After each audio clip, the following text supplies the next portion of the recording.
प्रशांत कोरटकरच्या जामीन अर्जावर आज निर्णय। कोल्हापूर जिल्हा सत्र न्यायालय देणार निकाल। जामीन मिळणार की जेलमधील मुक्काम वाढणार याकडे लक्ष।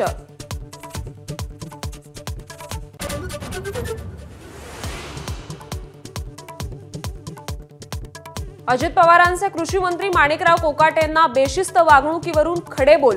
पक्षाला अडचणीत आणणारी वक्तव्य। जनता दरबाराला गैरहजेरीवरून झापलं।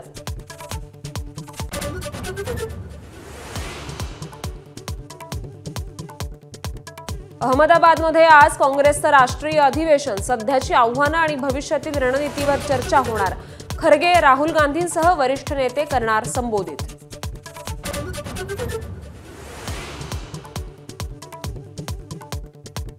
देशात वक्फ कायदा लागू। केंद्र सरकारकडून अधिसूचना जारी।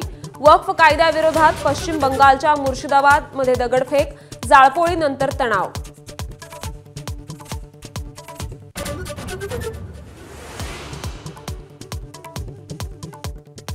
तुळजापूर ड्रग्ज तस्करी प्रकरणात तुळजाभवानी मंदिराच्या 13 पुजाऱ्यांचा सहभाग।